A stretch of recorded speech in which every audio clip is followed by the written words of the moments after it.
जय श्री कृष्णा। अभी तक की कथा में आपने सुना कि कैसे शिवजी ने जलंधर का वध किया और विष्णु जी वृंदा की भस्म में पड़े हुए थे।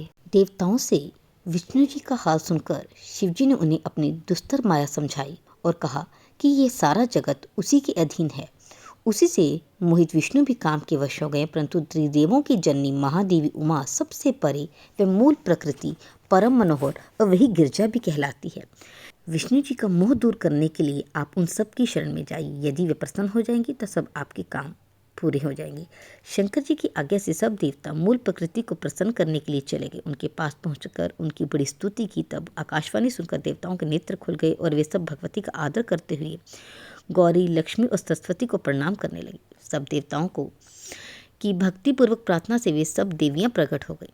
सभी देवताओं ने खुश होकर निवेदन किया। तब देवियों ने कुछ बीज देकर उन्हें कहा कि इन्हें ले जाकर विष्णु को दे दो, तुम्हारे सब काम सिद्ध हो जाएंगे। ब्रह्मा आदि देवता उन बीजों को लेकर विष्णु के पास गए।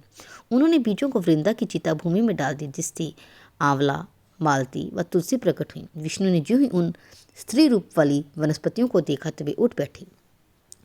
वे उनसे याचना कर लगे। धात्री व तुलसी ने उनसे प्रीति की तो विष्णु सारा दुख भूल गए और वे अपने लोक को चले गए।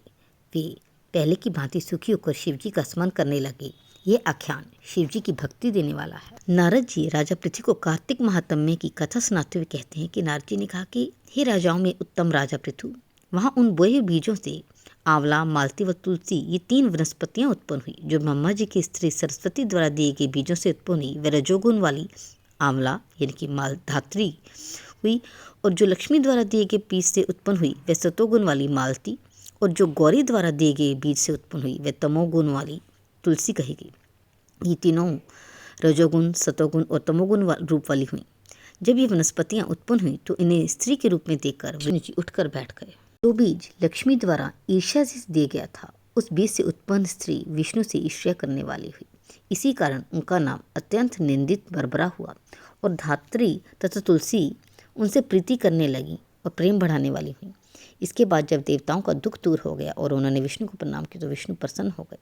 धात्री तुलसी को लेकर वैकुंठ चले गए।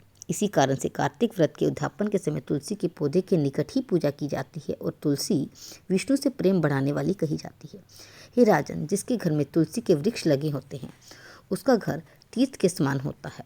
उस घर में यमदूत प्रवेश नहीं करते। सब पापों को दूर करने वाली और मनोरथों को पूरे करने वाली पवित्र तुलसी के पौधे को जो पुरुष लगाते हैं वे श्रेष्ठ पुरुष कहलाते हैं। नर्मदा नदी का दर्शन, गंगा स्नान और तुलसी वन का सत्संग, इन तीनों का पुण्य एक समान है। तुलसी लगाने, पालने, सींचने और दर्शन से मनुष्य के मन, वाणी और शरीर से किए हुए पाप भस्म हो जाते हैं। जो पुरुष तुलसी की मंजरी से विष्णु और शिव की पूजा करते हैं उनका पुनर्जन्म नहीं होता और उन्हें मोक्ष की प्राप्ति हो जाती है। तुलसी दल में पुष्कर आदि तीर्थ, गंगा आदि पवित्र नदियाँ, वासुदेव आदि देवता निवास करते हैं। तुलसी की जड़ की मिट्टी जिसके शरीर में लगी हो ऐसा पुरुष सैकड़ों पाप करके भी यमराज की दृष्टि में नहीं आता। हे राजन, ये बात नितांत सत्य है कि ऐसा पुरुष विष्णु की समीपता प्राप्त करता है। हे राजन, जो लोग तुलसी की लकड़ी का चंदन लगाते हैं उनके शरीर को पाप स्पर्श नहीं कर सकते। जहाँ जहाँ तुलसी के वृक्ष की छाया हो वहाँ वहाँ श्राद्ध करना चाहिए, क्योंकि वहाँ किया हुआ पितरों का श्राद्ध अक्षय होता है। हे राजन, जो आंवले के वृक्ष की छाया में पिंडदान करते हैं तो नरक में पड़े हुए उनके पितर तृप्त हो जाते हैं।